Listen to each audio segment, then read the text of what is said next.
बिहारी जय राधा माधव जय।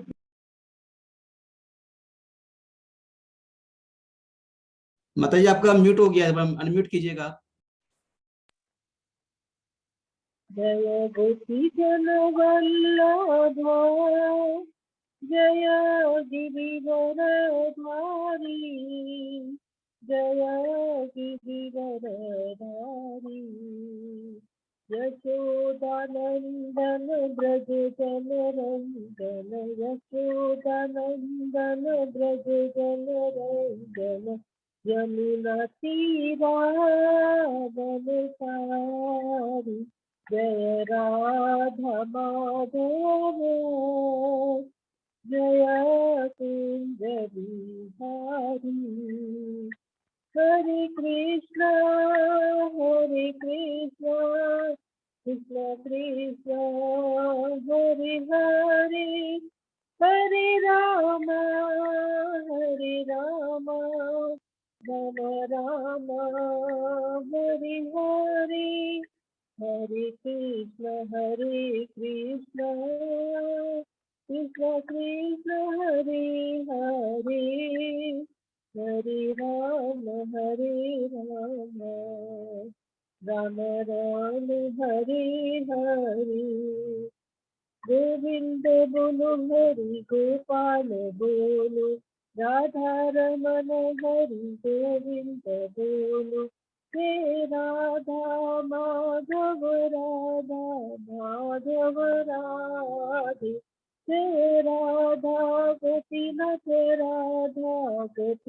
राधे जय राधा श्याम सुंदर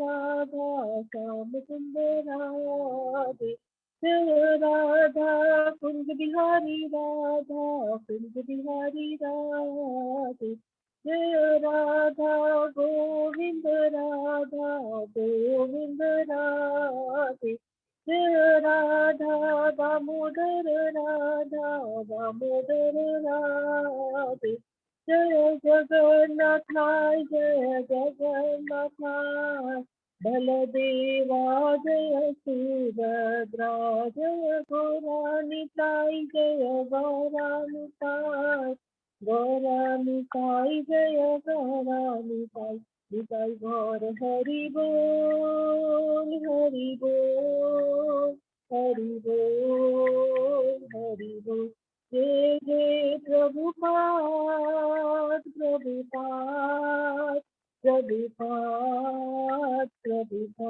जय जय गुरुदेव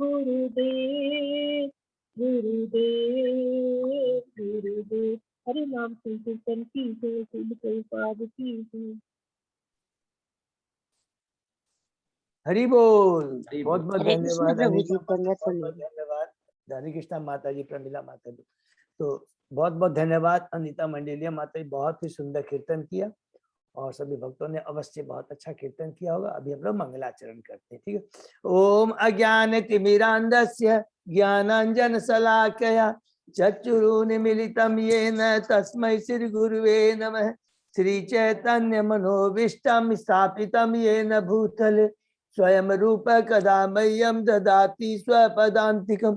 वन्देऽहं श्री गुरु श्रीयुतपथकमलं श्री गुरु वैष्णवांच श्री रूपम साग्र जातम सहगना रघुनाथम पितम तम सजीवम स्वादेतम सावभूतम परिजम सहितम कृष्ण चैतन्य देवम श्री राधा कृष्ण पादान सहगना ललिता श्री विशाखा वितांत च नमो विष्णुपादाय कृष्ण प्रेष्ठाय भूतले श्रीमते भक्ति वेदांत स्वामिन इति नामने। नमस्ते सरस्वती देवे गौरवाणी प्रचारिणे निर्विशेषा शून्यवादी पाश्चात्य देश तारिणे वांछा कल्पतरुभ्यः कृपा सिन्धुभ्यः च पतितानां पावनेभ्यो वैष्णवेभ्यो नमो नमः। नमो महावदान्याय कृष्ण प्रेम पदायते कृष्णाय कृष्ण चैतन्य नामने गौरत्मिषे नमः। हे कृष्ण करुणा सिंधु दीन बंधु जगतपते गोपेश गोपिका कांत राधा कांत नमस्तुते। तप्त कांचन गौरांगी राधे वृंदावनेश्वरी विश्वानुसुते देवी प्रणमामि हरिप्रिय। नीलांचल निवासाय नित्याय परमात्मने बलभद्र सुभद्रायाम जगन्नाथाय ते नमः। जय श्री कृष्ण चैतन्य प्रभु नित्यानंद श्री अद्वैत गदाधर श्रीवासादि गौर भक्तवृंद। मुखम करोति वाचालम पंगुलंगे गिरिम यत्कृपातमहं वंदे श्री गुरुमदीनतारिणं। परमानंद माधवम श्री चैतन्य ईश्वरम। हरे कृष्णा कृष्ण कृष्ण हरे हरे, हरे राम राम राम हरे। श्री श्री मंगलाचरण की जय। शिला प्रभुपाद की जय। हरे हरे कृष्णा। हरे दंडवत कृष्णा प्रणाम। प्रभु जी, दंडवत धन्यवाद प्रणाम प्रणाम। सभी भक्तों को, धन्यवाद प्रणाम। प्रणाम और दंडवत। आज के इस भागवतम कक्षा अध्ययन में चर्चा में सभी भक्तों का मैं हार्दिक स्वागत करता हूं। सभी भक्तों के चरणों में मैं अपना दंडवत प्रणाम करता हूं। और हम याद करेंगे कि हम लोग कितने भाग्यशाली हैं। भगवान श्री कृष्ण गुरु आचार्य साधु परम वैष्णव की कृपा से हम लोग श्रीमद् भागवतम का अध्ययन कर पा रहे, मिलकर चर्चा कर रहे हैं। अभी हम लोग कैंटो 3 में है, अध्याय 4 में। कि उसका शीर्षक है विदुर का मैत्रेय मुनि के पास में जाना। तो उसके पहले हम लोगों ने 3 अध्याय कंप्लीट किए हैं, जिनका हम समरी में संक्षेप में दोहराते हैं, याद करते हैं। पहला अध्याय में कि विदुर जी के प्रश्न किससे हैं? उद्धव जी से विदुर जी के प्रश्न हैं। तो उद्धव जी ये जो है किससे? कि परीक्षित महाराज सुखदेव गोस्वामी से पूछते हैं कि जो विदुर जी मैत्रेय मुनि से मिले थे, तो उसका रेफरेंस हमने डिस्कस किया था कि कैंटे 2 के 10वें अध्याय में सौनक ऋषि ने पूछा था सुत गोस्वामी जी से कि अरे विदुर जी जो जब दुर्योधन के द्वारा अपमानित हो करके वो यात्रा में चले गए, तो वो आप कहाँ गए और वहां का किन से मिले, उसको ही याद करके कहते हैं अच्छा वहां पर मैत्रेय मुनि से मिले थे। तो विदुर जी की मैत्रेय मुनि से क्या मुलाकात हुई, कब कैसे मुलाकात हुई और क्या क्या उन्होंने प्रश्न किए। तो यही पहला प्रश्न रहता है परीक्षित महाराज का सुखदेव गोस्वामी से। और उसके उत्तर में विदुर जी अलग अलग प्रश्न करते। तो पहला जो है 4 अध्याय है, जबकि शीर्षक तो है पूरा कि विदुर जी मैत्रेय मुनि से मिले क्या, लेकिन उसके पहले मैत्रेय मुनि से मिलने के पहले विदुर जी किससे मिलते हैं? उद्धव जी से मिलते हैं। तो ये याद रखेंगे। तो विदुर जी जो प्रश्न करते हैं किससे? परीक्षित महाराज जी प्रश्न करते हैं किससे? परीक्षित सुखदेव गोस्वामी जी से, और सुखदेव गोस्वामी जी उत्तर देते हैं। तो क्या है वो जो प्रश्न बताते हैं विदुर जी के, कि उसमें उत्तर में सुखदेव गोस्वामी जी कहते हैं कि धृतराष्ट्र के बारे में कि जो किस प्रकार उन्होंने अपने भतीजों, पितृहीन भतीजों के प्रति अत्याचार किया, किस प्रकार उनको लाछा गृह में रख के मारने का प्रयत्न किया गया, किस प्रकार द्रौपदी को अपमानित किया गया, किस प्रकार उनको जुए में हराया, छल के द्वारा जुए में हराया गया, और किस प्रकार उनको वनवास भेजा गया। वनवास से आने के बाद में जब उन्होंने अपना अधिकार मांगा, वो भी मना कर दिया धृतराष्ट्र और दुर्योधन ने।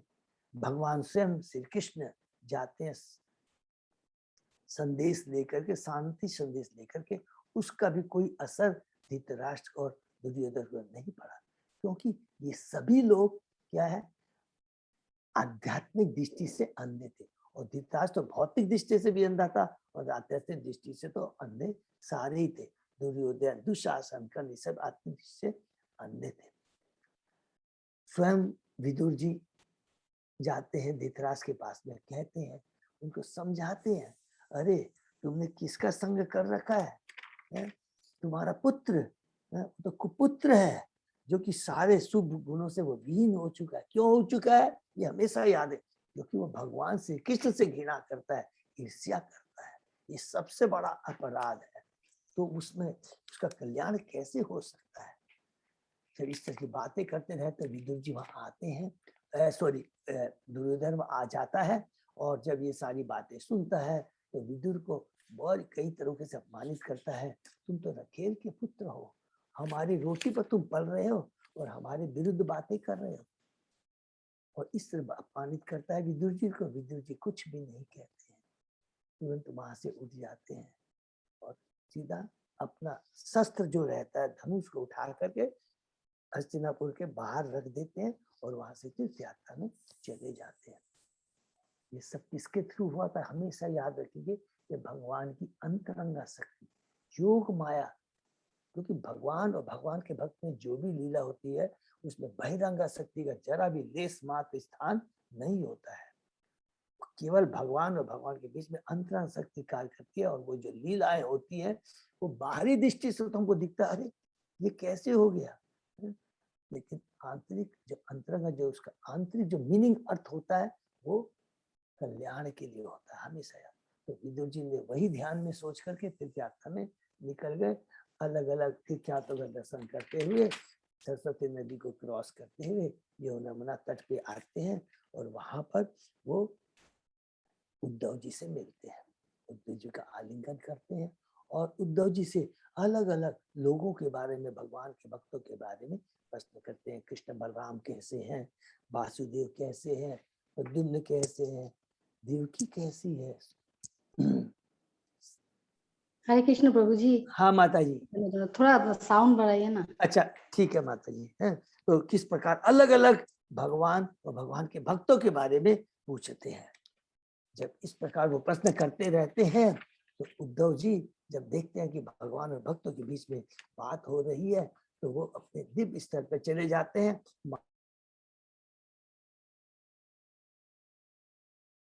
वो उद्धव जी के मनोभाव को समझ जाते हैं और इंतजार करते हैं। एक मुहूर्त तक मुहूर्त माने 48 मिनट तक वो इंतजार करते हैं। और जब उद्धव जी अपने मानव स्तर पर आते हैं तो एक एक प्रश्न का उत्तर देना शुरू करते हैं। सबसे पहले वो बोलते हैं कि हे विदुर, तुम हमारी कुशलता के बारे में पूछ रहे हो। भगवान श्री कृष्ण रूप सूर्य का अस्त हो चुका है। फिर वो कहते हैं सबसे बड़े दुर्भाग्य की बात है, ये तो दुर्भाग्य है यदुवंशियों का, जिसके संग भगवान सदैव रहते वो भी भगवान को नहीं समझ पाए। वो केवल अपने एक परिवार का सदस्य समझते थे। वो ज्यादा से ज्यादा वो भगवान को परमात्मा के रूप में समझ पाए, ये उनका दुर्भाग्य था। जबकि बैकुंठ में बैठे नारायण भगवान की जो पृथ्वी पर लीला हो रही थी उसको देख करके मोहित हो जाते हैं। और किस प्रकार भगवान श्री कृष्ण जाते हैं विष्णु भगवान को, नारायण को दर्शन देने के लिए। तो बहुत सुंदर लीला हमने पढ़ा। और उसके बाद में ब्राह्मणों के बारे में बताया कि वो भी भ्रमित हो जाते हैं उनके रूप को देखकर कृष्ण को कि भगवान ने, अरे ब्रह्मा जी ने कैसी रचना की है। जबकि हम जानते हैं ब्रह्मा जी ने भगवान को नहीं बनाया, भगवान ने ब्रह्मा जी को उत्पन्न किया। इस प्रकार अलग अलग जो कहते हैं। उसके बाद में शिशुपाल को किस प्रकार उन्होंने कल्याण किया, पुतना का उन्होंने किस प्रकार कल्याण किया, किस प्रकार उग्रसेन के सामने जाकर कर करके एक साधारण सदस्य बन कर करके बोलते थे और अपना पूरे दिनचर्या का वो रिपोर्ट करते थे उग्रसेन को। इस तरह की अलग अलग लीलाओं के बारे में सुन कर करके वो बहुत भ्रमित हो जाते हो। अंत में फिर 25वें श्लोक से उद्धव जी सिस्टमेटिक रूप में पूरे वृंदावन की लीलाओं का वर्णन करते हैं। भगवान श्री कृष्ण किस प्रकार देवकी वसुदेव के पुत्र बन कर करके यहाँ पर जन्म लेते हैं और किस प्रकार भयभीत होकर, कृष्ण के भयभीत होकर के वो अपने को मथुरा से वृंदावन ट्रांसफर करते हैं। किस लिए करते हैं? क्योंकि वहां पर भी नंद यशोदा माँ को उन्हें आनंद प्रदान करना था कि भगवान को जगतपति, धामपति, लोकपति सुनने में आनंद नहीं आता है, उनको तो अपने भक्तों की डांट फटकार सुन करके उसमें दिव्य आनंद आता है। बहुत सुंदर यहाँ पर वर्णन किया गया। और उसके बाद में बताया भगवान श्री कृष्ण किस प्रकार गोप गोपियों के संग में आनंद प्रदान करते हुए। गोप साधारण नहीं थे, वो सब बड़े बड़े योगी महर्षि थे। और उसके बाद में प्रभुपाद जी ने इसी अध्याय में बहुत इंपॉर्टेंट बात बताया था, गौ और बैलों का महत्व। किस प्रकार गौए और बैल, यदि एक मनुष्य के पास में छोटी सी जमीन हो, गाय और बैल हो, तो उसको जीवन की सारी आवश्यकताएं पूरी कर सकता है। ये मनुष्य होनी बहुत ही दुर्लभ है। अनवांटेड भौतिक चीजों को प्राप्त करने के लिए ये बहुमूल्य मनुष्य होनी को नष्ट नहीं करना चाहिए। ये बहुत इंपॉर्टेंट 23वें श्लोक 29वें श्लोक में प्रभुपाद जी बहुत डिटेल में बताते हैं। उसके बाद बताते हैं किस प्रकार भगवान श्री कृष्ण ने अलग अलग लीलाएं की, असुरों को, बड़े बड़े असुरों को खिलौनों की तरह उन्होंने उनको खत्म कर दिया।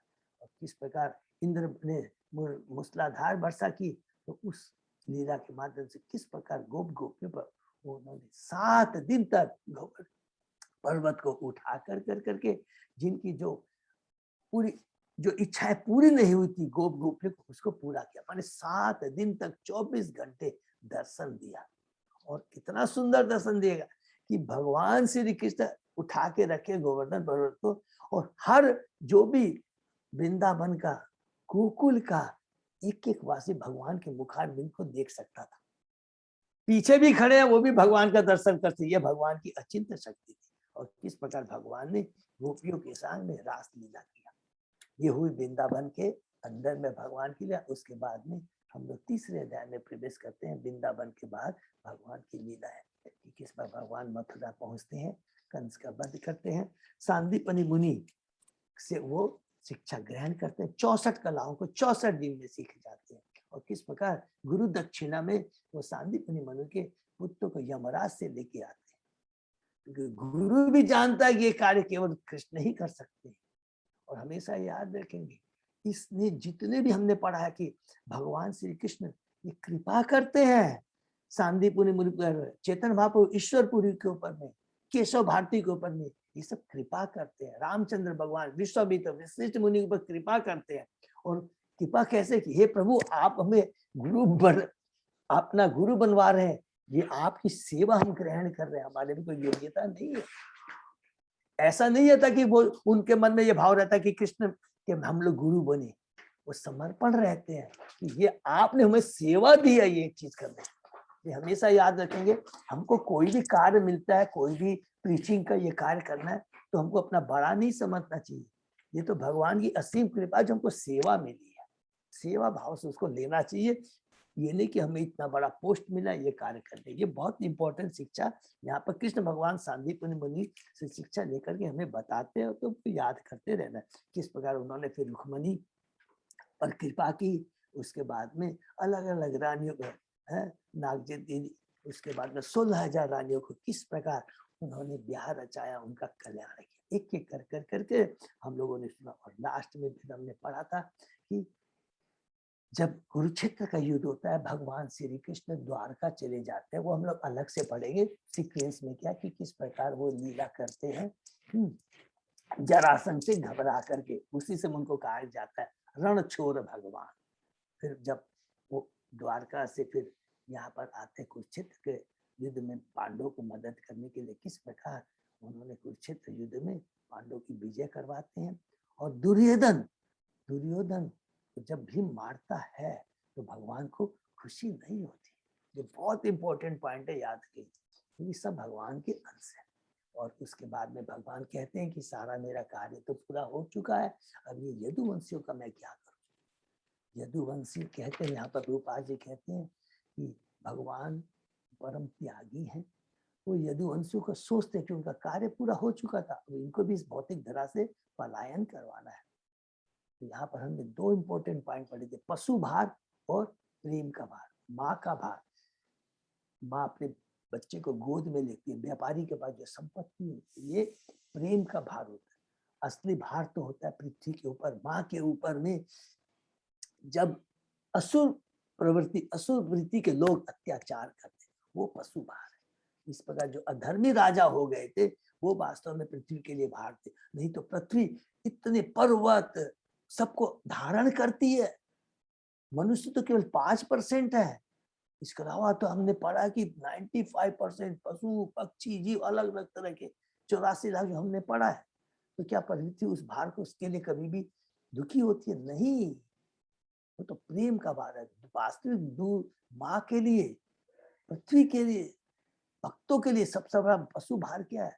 जब हम लोग आतताई हो जाते हैं, अभक्त हो जाते हैं, ये सबसे बड़ा भार है। ये बहुत सुंदर उसके बाद में भगवान चिंतन करते हैं कि किस प्रकार यदुवंशियों को यहाँ से फैलाया गया, तो वो मौसम लीला के बारे में सोचते हैं।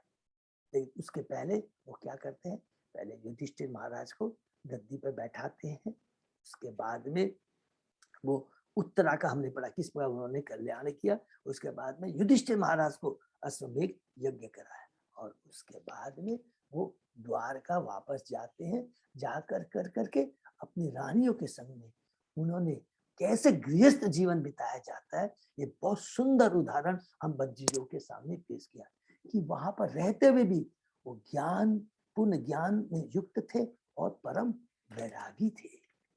तो अगर वो परम ज्ञान से युक्त न होते, परम वैरागी नहीं होते, तो वो मौसम लीला के माध्यम से यदुओं को इस भौतिक जगह से पलायन नहीं कर।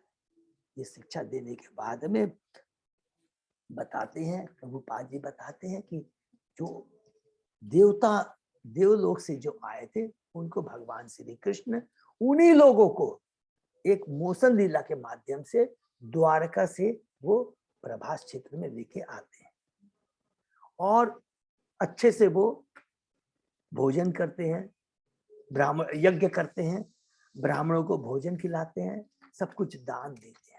देने के बाद में फिर हम लोग चौथे अध्याय में प्रवेश करते हैं कि उसके बाद क्या होता है कि विदुर जी का मैत्रेय मुनि से के पास मैत्रेय मुनि का भगवान के पास में आते हैं। तो उसमें हम लोग स्टार्ट करते हैं चौथे अध्याय में कि वो जो यदुवंशी है जो प्रभास क्षेत्र में आए थे, जब ब्राह्मणों को भोजन करा दिया तो ब्राह्मणों का परमिशन लेने के बाद में वो खुद उच्छिष्ट भोजन करते हैं और वो कुछ चावल से बनी हुई शराब को ग्रहण करते हैं। यहाँ प्रभुपाद जी कहते हैं कि मदिरा पान बद्ध जीवों के लिए, याद रखेंगे कि मदिरा पान इतना हानिकारक है कि कोई अत्यंत सांस्कृतिक परिवार भी नशे में प्रभावित हो जाता है और नशे की अवस्था में अपने आप को भूल जाता है। किंतु याद रखें वृष्णि जो थे उनके बीच में जो ऐसा हुआ यह परमेश्वर की इच्छा से हुआ था और वह एक दूसरे के प्रति कटु बन गए थे, ये भगवान की इच्छा से हुआ था। इस प्रकार जिस प्रकार नशे में होने के बाद में बताते हैं श्लोक में, जिस प्रकार बांसों की घर्षण से विनाश होता है उसी तरह उनका विनाश हो गया। और यहाँ पर प्रभुपाद जी फिर से दोहराते हैं, बहुत इंपॉर्टेंट बात दोहरा, क्या ब्रह्मांड में ऐसी कोई शक्ति नहीं थी जो भगवान द्वारा रक्षित यदुवंशियों का विनाश कर सके, यह तो भगवान की इच्छा से हुआ। इस प्रकार अपनी अंतरंगा शक्ति से अपने यदुवंश का भावी अंत देखकर भगवान क्या करते, सरस्वती नदी के पास एक तट पे जाके बैठ जाते हैं, जल का आचमन करते हैं और एक वृक्ष के नीचे बैठ जाते हैं। तो ये बहुत इंपॉर्टेंट है। यहाँ हमने पढ़ा कि जीव गोस्वामी ने पुनः बताया कि यह लीला भगवान की अंतरंगा शक्ति का प्रदर्शन था। ऐसा नहीं कि वे नशे में चूर होकर आपस में लड़ मरे। उसके बाद में उद्धव जी कहते हैं जो भगवान के शरणागत है उनके कष्टों को वे उनके कष्टों का विनाश करते हैं। जो करते हैं, क्यों बोलते हैं उद्धव जी ये बात कि जब भगवान ने ये डिसाइड किया कि मैं यदुवंश का इस भौतिक जगत से पलायन करने वाला हूं, तो भगवान जानते थे मेरे शुद्ध भक्तों को बहुत कष्ट होगा, इसलिए भगवान ने पहले ही उद्धव जी को बता दिया कि मैं ये कार्य करने जा रहा हूँ, तुमको बहुत कष्ट होगा क्योंकि तुम मेरे परम भक्त हो, इसलिए तुम कृपा कर करके यहाँ से द्वारका को छोड़ करके तुम लोग बद्रिकाश्रम चले जाओ, नर जहाँ पर नर नार है। अतः जब उन्होंने अपने परिवार के विनाश करने की इच्छा मुझे प्रकट की तो उसके पहले ही मुझे बद्रिकाश्रम जाने के लिए कह दिया। उनकी इच्छा, फिर उद्धव जी कहते हैं उनकी इच्छा को जानते हुए भी मैं बद्रिकाश्रम नहीं जा पाया क्योंकि उनके चरण कमलों का विछोह है सह पाना मेरे लिए बहुत ही मुश्किल था।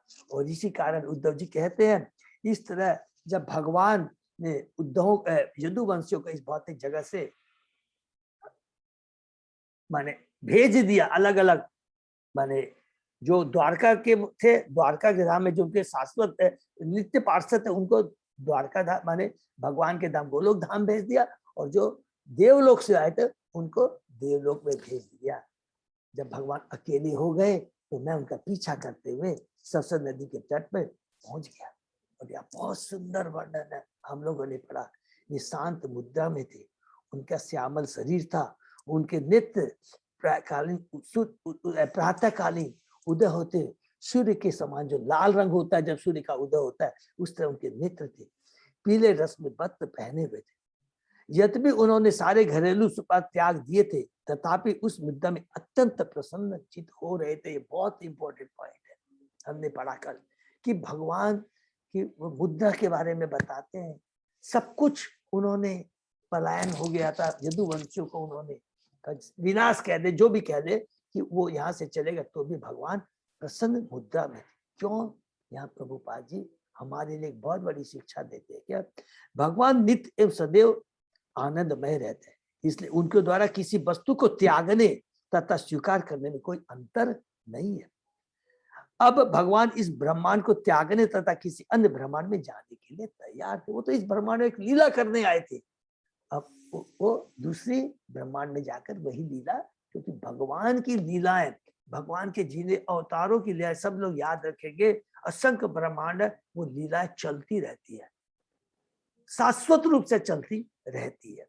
जिस तरह सूर्य किसी एक लोक से उदय होता है और उसी समय दूसरे में अस्त होता है, किंतु इससे उसकी स्थिति में कोई परिवर्तन नहीं होता। सूर्य सूर्य रहता है, सूर्य कभी मरता नहीं है, अस्त होता है, उदय होता है और अस्त। उसी प्रकार भगवान एक ब्रह्मांड में आते हैं, फिर वहां से पलायन करके दूसरे ब्रह्मांड में चले जाए। उसके बाद में हमने पढ़ा लास्ट श्लोक 9वां श्लोक में कि इस प्रकार जब उद्धव जी भगवान श्री कृष्ण के पास पहुंचते हैं सरस्वती नदी, उसी समय अनेक भागों की यात्रा करके महान भगवान भक्त मैत्रेय मुनि अपनी इच्छा से वहां पर पहुंच गए। ये बहुत इंपॉर्टेंट पॉइंट था कि मैत्रेय मुनि के बारे में हमने पढ़ा, अपनी इच्छा से पहुंच गए। तो प्रभुपाद जी यहाँ पर हम लोगों को क्या बताते हैं? मैत्रेय मुनि व्यासदेव जी के पिता पराशर मुनि के शिष्य थे।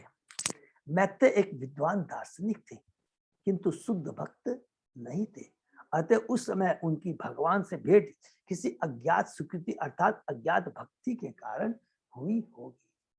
इसीलिए देखिए कई कई लोग आप देखेंगे, जो हमने कल डिटेल में बहुत डिस्कशन किया था कि अज्ञात सुकृति, कभी कभी कोई भी अज्ञाने में किसी भक्त की सेवा कर दिया, अज्ञाने में किसी ने कोई भक्ति का कार्य कर दिया, उसको खुद को मालूम नहीं है और उस सोच से नहीं करता है, अचानक ही हो जाता है। जैसे कभी भी हमने कहा कि किसी भक्त को मदद कर दिया, आज हम लोग के पास में हम कर्मी हैं, कर्म मिस्टर, लेकिन हमने मंदिर में दान किया, भगवान का ड्रेस के लिए दान कर दिया, बहुत ज्यादा भक्ति नहीं है, ठीक है कर दिया, लेकिन वो याद रखेंगे ये अज्ञात स्वीकृति होती है, इसका फल मिलता है। अर्थात भगवान कहते हैं कि डायरेक्टली इनडायरेक्टली जब भी कोई भी सेवा अगर उनके भक्तों की करता है तो वो कभी भी खाली नहीं जाती है। ये अज्ञात स्वीकृति, उसी तरह की बात यहाँ पर मैत्रेय मुनि के लिए कह रहे हैं। यहाँ तक हमने पढ़ा, उसके आगे हम लोग आज पढ़ते हैं।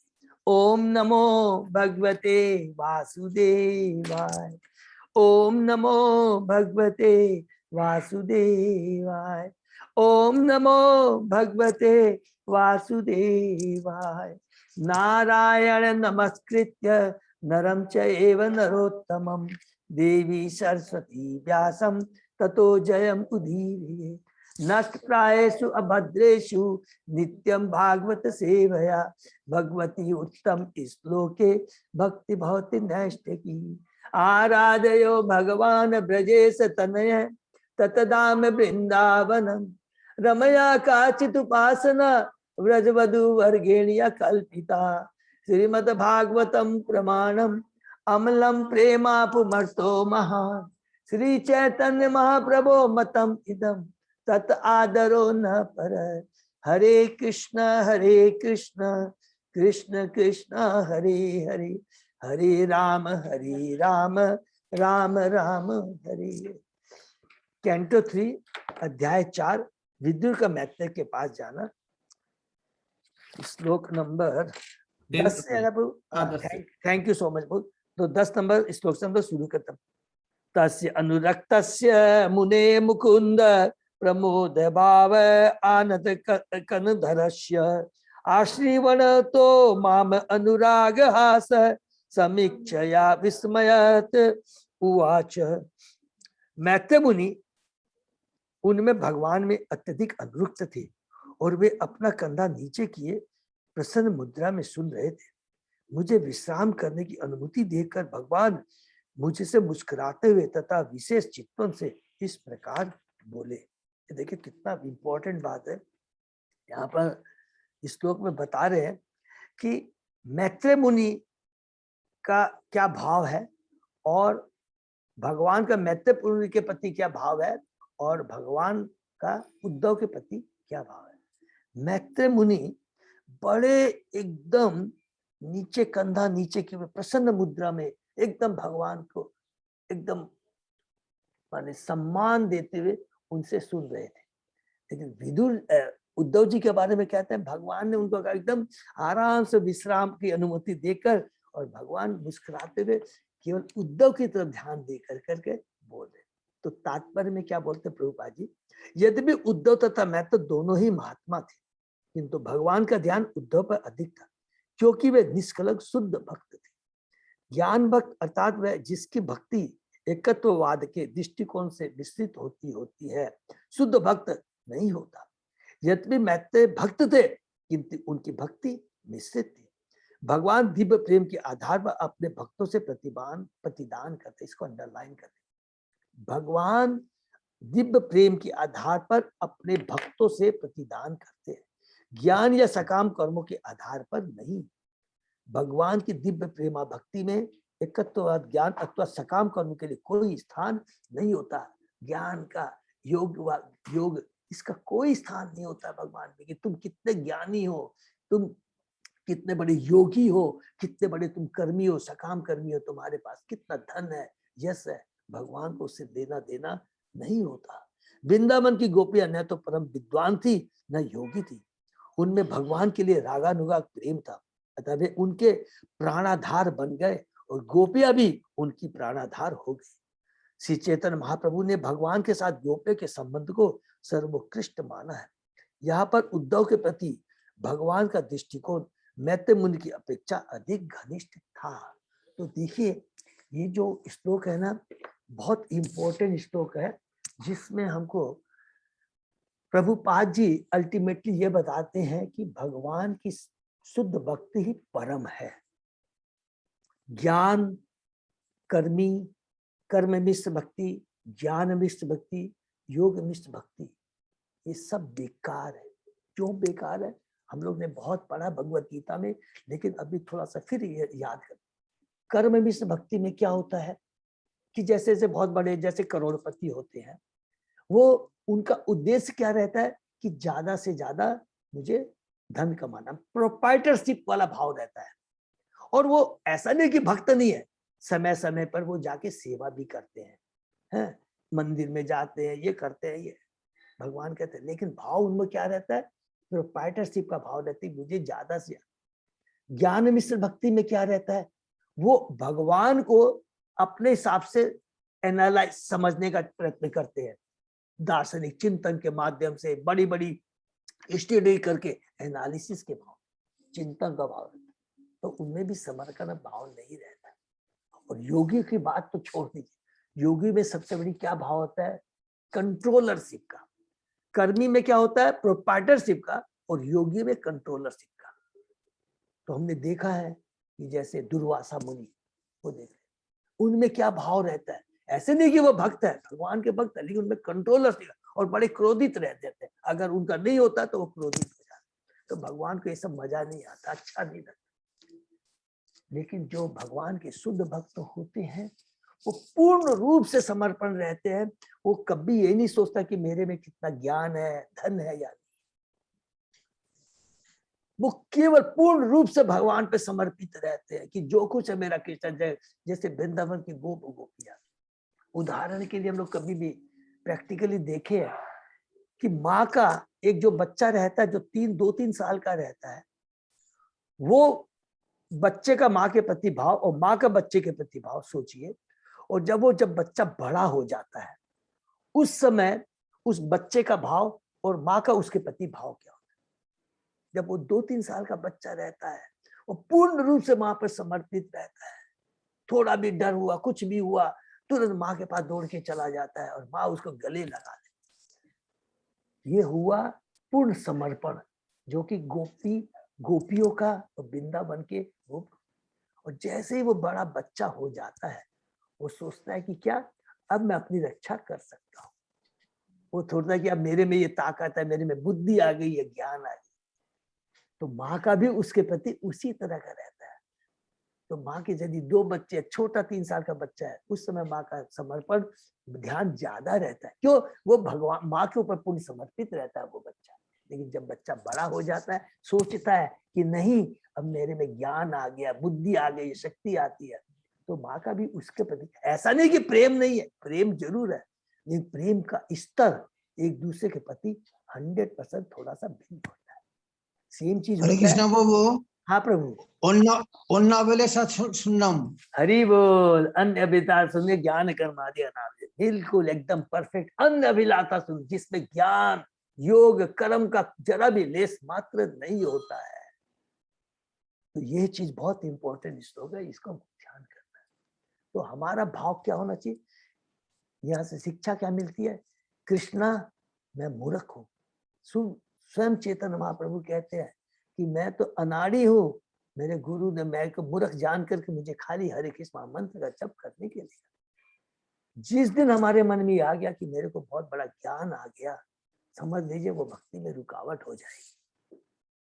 केवल जो हमको कर्तव्य दिया गया है, मनुष्य योनि जो मिली है, इसका कैसे ज्यादा से ज्यादा लाभ गुरु आचार्य और शास्त्रों के आदेश के अनुसार हम अपने जीवन को यापन करेंगे तो हमारा जीवन धन्य हो जाएगा। इसीलिए देखिए पूरी भागवतम भगवद्गीता में ज्ञानियों, अगर भक्ति के लेवल को डीपली हम समझेंगे तो अगर सच में पूछा जाए तो फ्रैंकली हम ये बात बोल सकते हैं, ज्ञानियों योगियों की भर्त्सना की गई है। क्यों की गई है कर्मियों की? क्योंकि उनमें घमंड रहता है, स्वार्थ का भाव रहता है, ज्ञान का घमंड रहता है, योग विद्या की मैंने अष्ट सिद्धि प्राप्त कर ली है, इस चीज का भाव रहता है। तो भक्ति में नहीं आ सकता, शुद्ध भक्ति में नहीं जा सकता, भगवान के धाम उसको कभी नहीं मिल सकता है। दुर्वासा मुनि सरेंडर हो गए अमरीश महाराज के सामने, क्योंकि अमरीश महाराज के पास सब कुछ होते हुए भी टोटली कृष्ण को समर्पित था, लेस मात्र भी उसमें आसक्ति नहीं थी। लेकिन दुर्वासा मुनि को अपनी योग शक्ति के ऊपर आसक्ति थी, घमंड था। ये बहुत इंपॉर्टेंट चीज है, ठीक है ना। इसे अब यहाँ पर भगवान उद्धव जी बोलते हैं, बहुत सुंदर है, यहाँ से शुरू होता है। श्री भगवान वाच वेद अहम अंत मनसि इप्सितम ते ददामि यत तत दुर्वापम अन्ये क्षत्रे पुरा विश्व सृजाम वसुनाम मत सिद्धि कामेन बशोतया इष्ट। हरि बोल। हे बसु, मैं तुम्हारे मन के भीतर से वह जानता हूं जिसे पाने की तुमने प्राचीन काल में इच्छा की थी। जब विश्व के कार्यकलापों का विस्तार करने वाले वसुओं तथा देवताओं के यज्ञ किए थे, तुमने विशेष रूप से मेरी संगति प्राप्त करने की इच्छा की। अन्य लोगों के लिए इसे प्राप्त कर पाना दुर्लभ, किंतु मैं तुम्हें यह प्रदान कर रहा हूँ। हरि बोल। अब उद्धव जी को कहते हैं, वो भी 8 वसुओं में एक है, यहाँ पर बताते हैं। तो यहाँ पर कहते हैं कि मुझे याद है, हमको याद रखेंगे। हमने क्या डिस्कस किया था? जब भी किसी समय जो भगवान से इच्छा व्यक्त करता, भगवान उसको भूलते नहीं है, याद रखते। तो भगवान याद दिलाते हैं कि तुमने वो इच्छा व्यक्त की थी, इसलिए मैं तुम्हें, जिसे पाना बहुत दुर्लभ है, किंतु मैं तुम्हें ये प्रदान कर रहा हूं। तो तात्पर्य में हम पढ़ते हैं, क्यों कि देखिए भगवान पलायन कर रहे हैं, और उस पलायन के ठीक कुछ समय पहले भगवान उद्धव जी को, जो उन्होंने उद्धव गीता कहा था, फिर दोबारा यहाँ पर भगवान यहाँ ज्ञान दे रहे। उद्धव भगवान के नित्य संगियों में से है, और उद्धव का स्वांश प्राचीन काल में 8 वसुओं में एक था। 8 वसु तथा स्वर्गलोक के देवताओं ने, जो विश्व के कर्मों की व्यवस्था के उत्तरदायी है, प्राचीन काल में अपने अपने जीवन के चरम लक्ष्यों की पूर्ति की इच्छा से एक यज्ञ किया। उस समय उद्धव के एक अंश ने एक वसु के रूप में भगवान का संगी बनने की इच्छा प्रकट की थी। हरि बोल। भगवान इसे जानते थे, क्योंकि वे हर जीव के हृदय में परमात्मा या पराचेतना के रूप में उपस्थित रहते हैं। हर एक हृदय में पराचेतना तथा प्रतिनिधित्व होता है, जो हर जीव की आंशिक चेतना को स्मृति प्रदान करता है।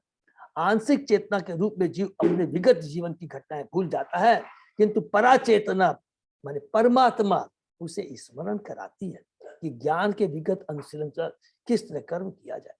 भगवद गीता में इस तथ्य की पुष्टि अनेक प्रकार से हुई है। ये यथा माम प्रपद्यन्ते ततस्तेव भजामय। जिस भाव से भगवान की भक्ति करता है, भगवान उसी भाव से उसको फल प्रदान करते हैं। तथा सर्वस्व चाहम हृदय सन्निविष्टो मत स्मृति ज्ञानम पूर्ण। मुझसे स्मृति ज्ञान सर्वस्व हृदय से कि सब कुछ जो है मेरे से ही, माने भगवान का सब कुछ मैं ही हूं, सब कुछ मुझसे ही आता है। हर जीव को अपनी मर्जी को इच्छा करने की छूट है, किंतु इस इच्छा की पूर्ति भगवान द्वारा की जाती है। अर्थात हम डिजायर कर सकते हैं और उसका एग्जीक्यूशन का काम भगवान करे। ये सर्वोच्च हृदय सन्निविष्टो मत स्मृति ज्ञानम पूर्ण है, ये 15वां अध्याय का 15 बहुत इंपॉर्टेंट भगवान बार बार यहाँ पर कहते हैं। हर जीव को अपनी मर्जी को इच्छा करने की छूट है, किंतु इस इच्छा की पूर्ति भगवान द्वारा की जाती है और कोई नहीं कर सकता है, केवल भगवान ही कर सकते हैं। इवन हम देवताओं के पास जाते हैं, कोई भौतिक चीजें कुछ भी मांगते हैं तो अल्टीमेटली भगवान से ही मिलता है। ओनली मीडिएटर माध्यम देवता होते हैं। हर व्यक्ति सोचने या इच्छा करने के लिए स्वतंत्र है, किंतु उसकी पूर्ति परम इच्छा पर निर्भर करती है। तो जीव केवल डिजायर करने के लिए उसको स्वतंत्र अल्प स्वतंत्रता प्रदान है, केवल इच्छा करने के लिए, लेकिन उस इच्छा की पूर्ति भगवान के ऊपर निर्भर करती है, भगवान के हाथ में है। इस नियम को मोरे मन कछु और न करता के मन और हरि बोल द्वारा व्यक्त किया जाता है। प्राचीन काल में जब देवताओं तथा वसुओं ने यज्ञ किया तो एक वसु के रूप में उद्धव ने भगवान की संगति करने की इच्छा प्रकट की थी, जो ज्ञानियों या सकाम कर्मों के लिए अत्यंत दुर्लभ है। ऐसे लोगों को भगवान का संगी बनने के विषय में कोई व्यावहारिक बातें ज्ञात नहीं होती। केवल शुद्ध भक्त भगवत के पास ही जान सकते हैं कि भगवान की निजी संगति जीवन की सर्वोच्च सिद्धि। हरि बोल। ज्ञानी और सकाम कर्मी ये सब नहीं समझ सकते हैं कि भगवान की जो संग है वो केवल भगवान का जो शुद्ध भक्त है वही इस चीज की याचना कर सकता है। ज्ञानी अपने ज्ञान के माध्यम से अपनी इच्छा पूर्ति करना चाहता है, कर्मी अपने भौतिक चीजों की याचना करता है, लेकिन जो भगवान का शुद्ध भक्त है वो क्या याचना करता है? भगवान के संग की याचना करता है, और वही इच्छा उद्धव की भगवान आज पूरा कर रहे हैं।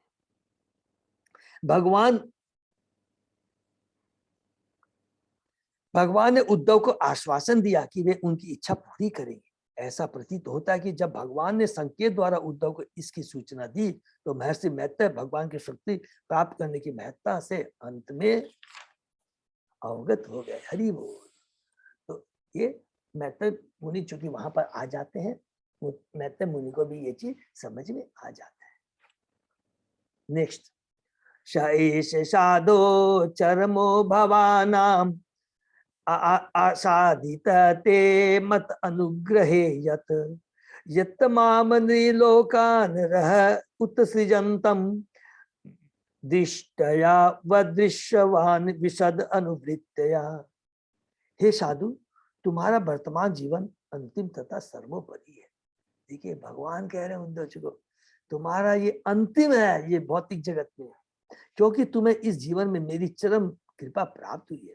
अब तुम बद्ध जीवों के इस ब्रह्मांड को त्याग कर मेरे दिव्य धाम वैकुंठ जा सकते हो। तुम्हारी शुद्ध तथा अविचल भक्ति के कारण इस एकांत स्थान में मेरे पास तुम्हारा आना तुम्हारे लिए महान वरदान है, क्योंकि तुमने इच्छा व्यक्त की थी वसु के रूप में, तो मैं तुम्हारी इच्छा पूर्ति कर रहा हूँ।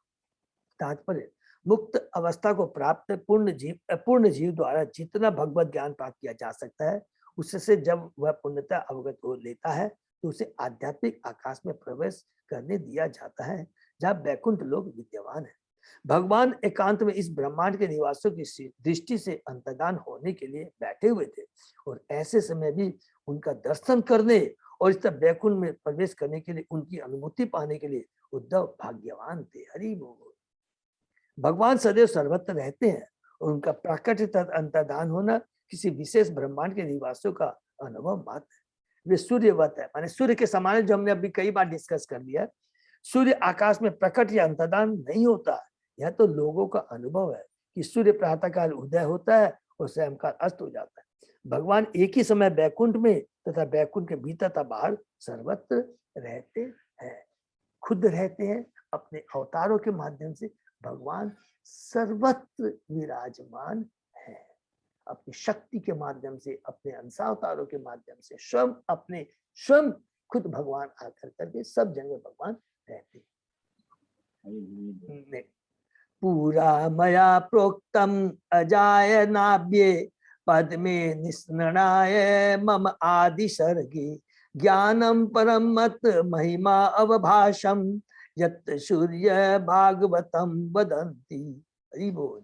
हे उद्धव, प्राचीन काल में कमल कल्प में सृष्टि के आरंभ में मैंने अपनी नाभि से उगे हुए कमल पर स्थित ब्रह्मा से अपनी उस दिव्य महिमाओं के विषय में बतलाया था, जिसे बड़े बड़े मुनि श्रीमद् भागवत कहते हैं। हरि बोल। सबको याद आ गया। हम लोग ने कैंटे 2 में अध्याय 9 में चतुश्लोकी भागवतम के बारे में ये बात उद्धव जी बता रहे हैं। ऐसा ही भगवान श्री कृष्ण बता रहे उद्धव को कि मैंने ब्रह्मा जी को ज्ञान दिया था और चतुश्लोकी की थी। तात्पर्य, परमात्मा विषयक जो व्याख्या ब्रह्मा से कही गई तथा जो इस ग्रंथ के द्वितीय स्कंद में पहले ही बताई गई है, उसका और अधिक स्पष्टीकरण यहाँ पर हुआ है। भगवान ने कहा कि ब्रह्मा को बतलाया गया श्रीमद् भागवतम संचित रूप मेरे विशिष्ट स्वरूप की व्याख्या के लिए। द्वितीय स्कंद के उन 4 श्लोकों की निर्विशेष व्याख्या यही निरस्त हो जाती है। इस संदर्भ में श्री स्वामी ने भी व्याख्या किया कि भागवत का वही संक्षिप्त रूप भगवान श्री कृष्ण की लीलाओं से संबंधित था और वह निर्विशेष तोषण के लिए कदापि नहीं था। हरि बोल।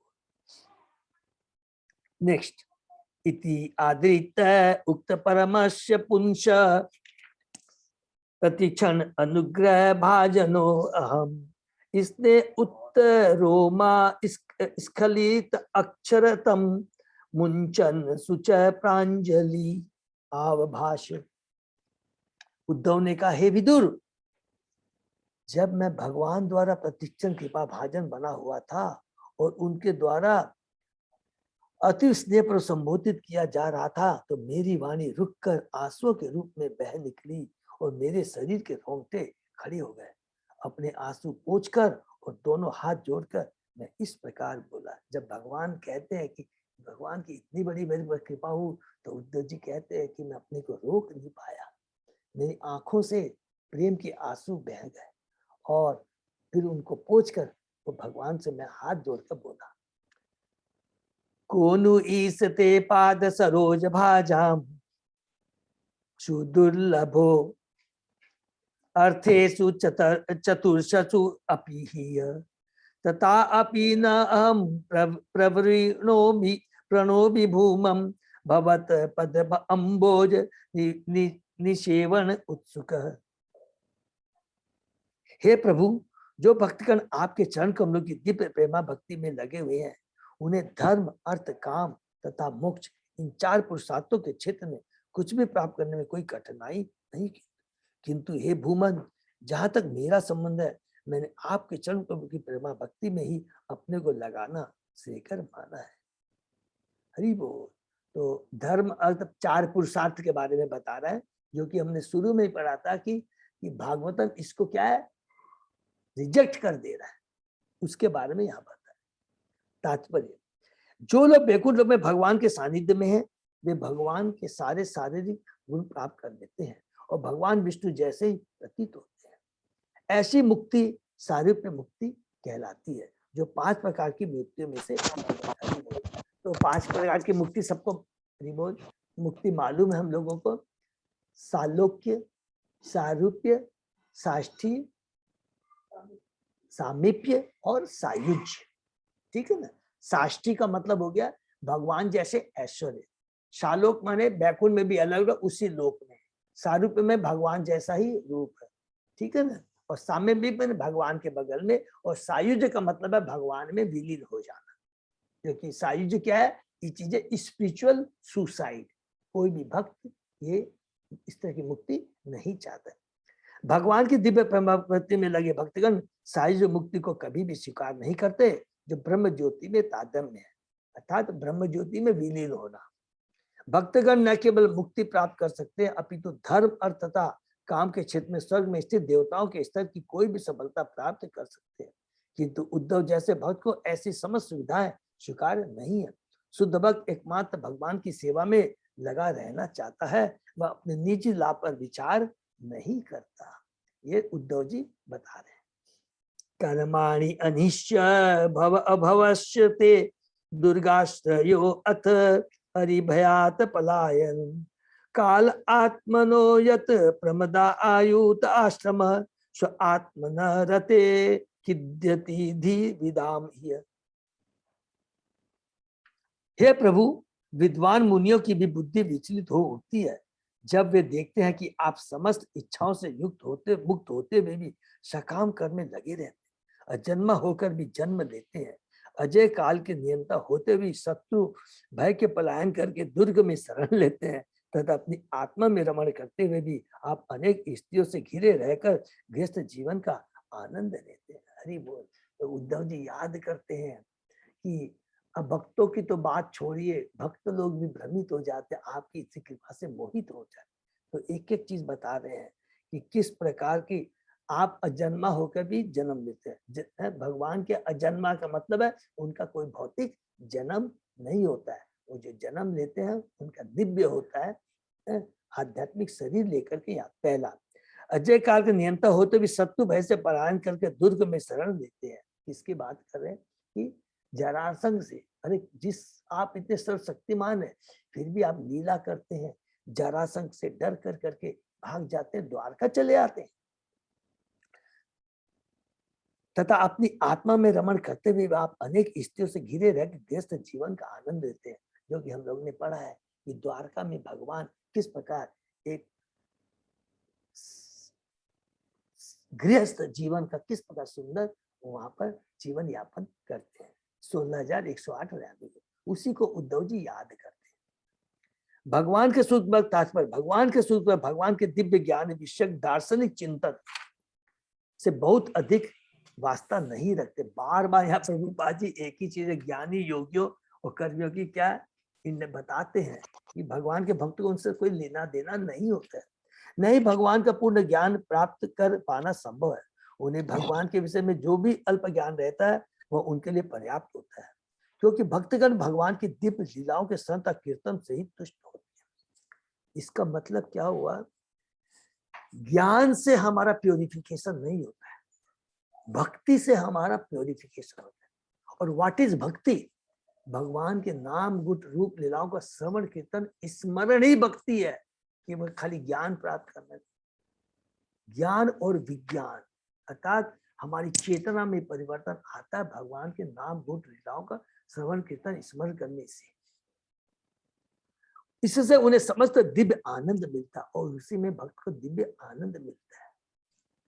किंतु भगवान की कुछ लीलाएं इन शुद्ध भक्तों तक को परस्पर विरोधी प्रतीत होती है। अतः उद्धव ने भगवान से उनकी लीलाओं की कुछ परस्पर विरोधी घटनाओं के विषय में पूछा। ऐसा वर्णन किया जाता कि भगवान को स्वयं कुछ नहीं करना पड़ता, और वस्तुतः ऐसा ही है, क्योंकि भौतिक जगत की सृष्टि तथा उसके पालन तक में भगवान को कुछ नहीं करना होता, अर्थात स्वयं भगवान को नहीं करना होता है। ये हम लोग ने पढ़ा। भगवान अपने स्वांश, अपने एक्सपांसन कर्णोदक्षाय विष्णु, गर्भोदक्षाय विष्णु, क्षीरोदय विष्णु माध्यम से ये सृष्टि का पालन करते हैं। तब यह सुनना विरोधी प्रतीत होता है कि भगवान अपने शुद्ध भक्तों की रक्षा हेतु गोवर्धन पर्वत को स्वयं उठाते हैं। भगवान तो परम परम सत्य है जो मनुष्य की तरह प्रकट होते हैं, किंतु उद्धव को संदेह था कि क्या वो उनके अनेक दिव्य कार्य कर सकते हैं। भगवान तथा निर्वेश ब्रह्म में कोई अंतर नहीं है। सबको मालूम है भगवान और निर्वेश ब्रह्म में कोई अंतर नहीं है। निर्वेश ब्रह्म भगवान का आंशिक ज्ञान है, ब्रह्म परमात्मा और भगवान। तो फिर भगवान को इतने सारे कार्य कैसे करने होते, जबकि निर्विशेष ब्रह्म के लिए यह कहा गया कि उन्हें भौतिक या आध्यात्मिक रूप से कुछ भी नहीं करना पड़ता। यदि भगवान सदा अजन्मा है तो फिर वे वसुदेव तथा देवकी के पुत्र रूप में कैसे जन्मते? वे काल के लिए भी भयावने हैं, फिर भी वे जरासंध से लड़ने के लिए भयभीत रहते हैं और दुर्ग में शरण लेते हैं। जो अपने में पूर्ण हो वे किस तरह अनेक स्त्रियों की संगति में रस लेते हैं। वे किस तरह पत्नियां स्वीकार करते हैं और गृहस्थ की तरह पारिवारिक जनों, संतानों, संबंधियों तथा माता पिता में आनंद पाते। ये सारी परस्पर विरोधी दिखने वाली घटनाएं बड़े से बड़े विद्वान को विमोहित करती है, जो इस तरह विमोहित होने के कारण यह नहीं समझ पाते कि अकर्मता तथ्य है या उनके कार्यक्रम मत अनुकरण। इसका हल यह है कि भगवान को किसी भी सांसारिक वस्तु से कोई सरोकार नहीं होता, उनके सारे कार्यकलाप दिव्य है। इसे सांसारिक चिंतक नहीं समझ पाते। सांसारिक चिंतकों के लिए निश्चय ही एक प्रकार का मोह होता, किंतु दिव्य भक्तों के लिए इसमें कुछ भी आश्चर्यजनक नहीं होता। परम सत्य की ब्रह्म धारणा निश्चय ही समस्त सांसारिक कार्यों से नकारती, किंतु परम ब्रह्म धारणा दिव्य कार्यों से ओतप्रोत है। जो व्यक्ति ब्रह्म तथा परम ब्रह्म धारणाओं के अंतर को जानता है वही असली योगी यानी अध्यात्मवादी है। ऐसे योगियों के लिए कोई मोहित नहीं होता। भगवद गीता में भगवान स्वयं भी घोषित करते हैं, बड़े बड़े मुनि 10वें अध्याय के दूसरे श्लोक में, कि बड़े से बड़े मुनि तथा देवता तक मेरे कार्य तथा मेरी दिव्य शक्तियों के बारे में कुछ नहीं जान सकते। भगवान के कार्यों की सही व्याख्या भीष्म पितामह ने भागवत में इस प्रकार, न यस्य करहिचित राजन पुमान वेद विदिशितम यत विजिज्ञासया मुक्ता मुह्यन्ति कवयो अपि। हरि बोल। जब कब क्या है? ये किस सब का श्लोक है? हरि बोल। कैंटो 1 में हमने पढ़ा था कि भगवान के समक्ष भीष्म देव का त्याग, जब भगवान पांचों पांडवों को लेके जाते हैं ना भीष्म के बाद में, तब भगवान को ग्लोरीफाई करता है उस भीष्म देव कि बड़े बड़े कवि माने बड़े मुनि ज्ञानी भी आपकी लीलाओं को मोहित हो जाते हैं, उनको नहीं समझ सकते। वही मुझे याद आता है, बहुत सुंदर हम लोगों ने पढ़ा था कि भीष्म जो भगवान को याचना करता है, ग्लोरिफिकेशन करता है, उसी की बात यहाँ पर कहते हैं। तो यहाँ पर देखिएगा कि जो भक्त बार बार ये जो चीज रिपीट कर रहा है, तो वो यहाँ उद्धव जी ये बोलना चाहते हैं, प्रभुपाद जी ये बोलना चाहते हैं, बस सब लोग ध्यान से सुनेंगे कि जो भक्त होते हैं उनको कोई आश्चर्य नहीं होता, कि भक्त को मालूम है कि भगवान की लीलाएं अपरंपार है और भगवान की लीलाओं को कोई समझ नहीं सकता है। तो वो, लेकिन भक्त को दुख होता है, कब होता है? कि आप जो लीलाएं करते, इतनी सुंदर सुंदर लीलाएं करते हैं, जो अभक्त होते हैं वो समझ तो पाते नहीं है, लेकिन आपको एक साधारण मनुष्य समझते हैं कि आप जब मनुष्य जैसी लीलाएं करते हैं तो वो लोग आपको साधारण मनुष्य समझते हैं। ये भक्त का भाव है। इसीलिए कभी भी कहते हैं ना, उद्धव जी कहते हैं कि मुझे बहुत दुख होता है। दुख होने का मतलब ये होता है, ये नहीं, इसलिए उनको दुख होता है क्योंकि आपको अभक्त लोग समझ नहीं सकते, और अभक्त को आप कभी भी दृष्टिगोचर नहीं होते हैं, अपने को प्रकट नहीं करते हैं। ये चीज भाव रहता भक्त का। इसलिए यहाँ पर बोलना चाहते हैं कि जो भगवान का जो भक्त होता है, भगवान की जितनी भी दिव्य लीलाएं होती है उसमें जरा भी उनको संदेह नहीं होता है, बल्कि वो भी मोहित हो जाते हैं कि अरे भगवान इस तरह की लीलाएं कर सकते हैं। जबकि जो अभक्त होता है वो क्या बोलता है, अरे ये तो साधारण मनुष्य है, ये भगवान नहीं है। अरे भगवान होता तो इस तरह आकर के थोड़ी ना ये गृहस्थ जीवन करते, 16,000 रानियों से शादी करते हैं, तो ये भोग कर रहे हैं, ये इस तरह की वो सोच करते हैं। तो भक्तों को ये सुनकर बहुत दुख होता है। नेक्स्ट, तो वो यहीं पर विराम दे के यही विराम दे देते हैं प्रभु। ओके प्रभु, यही विराम देते हैं। तो यहाँ पर हम लोग जो पढ़ रहे हैं कि विदुर जी का मैत्रेय मुनि का विदुर जी से मुलाकात, उसके पहले हमने यहाँ डिस्कस किया कि किस प्रकार मैत्रेय मुनि वहां पर आते हैं, जो कि अज्ञात स्वीकृति मिलती है, लेकिन भगवान का जो भाव रहता है एक शुद्ध भक्त के प्रति और मैत्रेय मुनि के प्रति, वो अलग है। वो इसलिए है क्योंकि उद्धव जी भगवान के शुद्ध भक्त है, लेकिन मैत्रेय भी फिर धीरे धीरे क्या है, भगवान से ये दिव्य ज्ञान प्राप्त करके वो भी शुद्ध भक्त बन जाते हैं। जिस प्रकार चतुष कुमार का, वो भी शुरू में क्या थे, वो भी तो निर्विशेषवादी थे ना, लेकिन भगवान के चरण कमलों की अर्पित तुलसी के सुगंध को सुनकर वो भी भगवान के भक्त बन जाते। तो जो भगवान के संग में आता है वो 100% नेचुरली वो भक्त बनना ही है। हरे कृष्णा। इसी का कोई प्रश्न है? अदरवाइज हम लोग आगे थोड़ा सा आज का अनाउंसमेंट करके समाप्त करेंगे। हरे कृष्णा प्रभु। हरे कृष्णा। रंजीत प्रभु बोलिए प्रभु। कोई बोले भीम जब मार रहा था दुर्योधन को तो भगवान दुखित हुए थे, क्या बोलते थे प्रभु? क्या बोले प्रभु? सुना नहीं, क्या बोले? दुर्योधन को भीम मार रहा था तो भगवान दुखित हो रहे थे ना? हाँ हाँ हाँ प्रभु। हाँ तो क्या उसको ये करते तो भगवान तो भगवान के वो तो वो आपकी आवाज कट रही है। मैं लास्ट दुर्योधन को भीम दुर्योधन को मार रहा था तो भगवान दुखित हो रहे थे ना? हाँ दुखित हो रहे थे। हाँ प्रभु। तो इसको समझना चाह रहे थे प्रभु। ओ वो समझना चाह रहे थे। अच्छा अच्छा ओके। देखिए प्रभु भगवान हमने पढ़ा ममे वांसे जीव लोके जीव भूत सनातन, सभी भगवान के अंश हैं। तो भगवान कभी भी अपने अंश का बुरा नहीं चाहते हैं। तो दुर्योधन को कुसंगति मिली थी और भगवान ने बहुत प्रयत्न किया, लेकिन कुसंगति इतनी खतरनाक होती है जो जीव की चेतना को दूषित कर देती है। और उसके चलते भगवान क्या चाहते थे? दुर्योधन के प्रति भगवान को कोई ईर्ष्या नहीं थी, घृणा नहीं थी। भगवान तो चाहते थे कि इसकी जो दुष्टता है, जो दुर्बुद्धि है, उसकी जो चेतना जो कलुषित हो गई है, इसको कैसे नष्ट किया जाए। तो भगवान उसको वो जब भीम मारता है तो इसलिए उसको दुर्योधन को तो ये इसलिए नहीं उनको खुशी इसलिए नहीं, इसको खुशी इसलिए नहीं होती है कि इसलिए दुखी होते हैं। माने खुशी तो होने का सवाल है, इसलिए दुखी होते हैं कि ये मेरा अंश है, ये तकलीफ पार है। माँ है अपने बच्चे को जब वो बिगड़ जाता है, गंदी गलत काम करता है, तो उसको डंडे से मारती है, बांधती है। तो जब मारती है बांधती है तो माँ को खुशी होती है क्या? लेकिन वो करना भी पड़ता है। किस लिए करती है? कि ये सुधर जाए।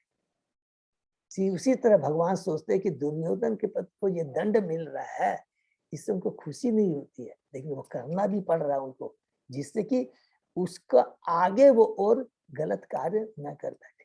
हमने गीता में भी पढ़ा था, राजा जब किसी को फांसी देता है तो वो उसके प्रति अन्याय नहीं करता। बाहरी दृष्टि से दिख रहा है इसको फांसी दी जा रही है, ये मर रहा है, लेकिन इसका क्या है ना कि इसलिए उसको फांसी दी जाती है कि अगले जन्म में इसके जो अभी कुकर्म है यही सजा के माध्यम से खत्म हो जाते हैं, कैरी फॉरवर्ड नहीं होते, उसको आगे ये भोगना नहीं पड़ता।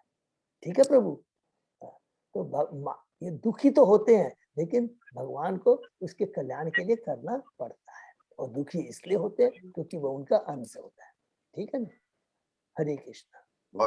हरे तो यही पर हम लोग दंडवत प्रणाम प्रभु जी, दंडवत प्रणाम। हम लोग विराम देते हैं।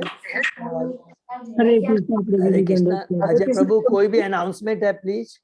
प्रभु जी कोई टिकट उकट का वो नहीं हुआ, मैं कैंसिल करवा दूं प्रभु जी? कोई हाँ माता जी, अजय प्रभु हाँ शायद मेरे ख्याल से कैंसिल करवा सकती है। अच्छा माता जी, आपकी टिकट किसके संग में है, थोड़ा बताएंगी? मेरी मीनू माता जी और नरेश प्रभु जी के साथ है। अजय प्रभु कौन से कोच में? देख लेता हूँ। कौन से कोच में है? क्योंकि अगर किसी की टिकट किसी के संग में वो जा रहा है तो मेरी ख्याल से वो टिकट नहीं कैंसिल करानी चाहिए, वो बहुत इम्पोर्टेंट। क्यों बताऊं?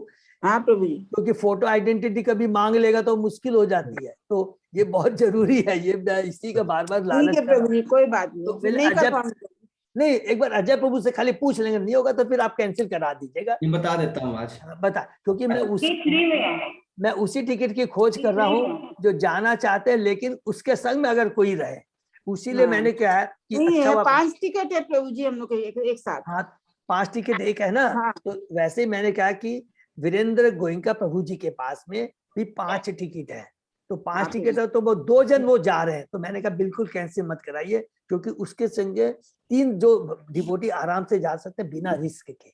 हाँ। तो वो 3 डिवोटीज का है जो मैंने अजय प्रभु को शायद बता दिया है कि बलराम गोविंद प्रभु के जो 3 लोग जा रहे हैं वो चले जाएंगे। और रंजीत सिंह प्रभु का भी वैसे ही मैंने किया है कि प्रभु जी का जो टिकट है वो भी वीरेंद्र गोयनका के थ्रू उन्हीं के साथ में जाएंगे। क्यों जाएंगे? कि उसमें भी सुचिता माता जी की, इसलिए रंजीत सिंह प्रभु आप कृपा करके वीरेंद्र गोयनका से टच में आ जाइएगा और अजय प्रभु प्लीज है, वो 3 टिकट मैंने कह दिया है, तो बलराम गोविंद को उसी में फिट हो जाएगी, ठीक है ना। और माता जी की जो टिकट है, संतोष माता जी की टिकट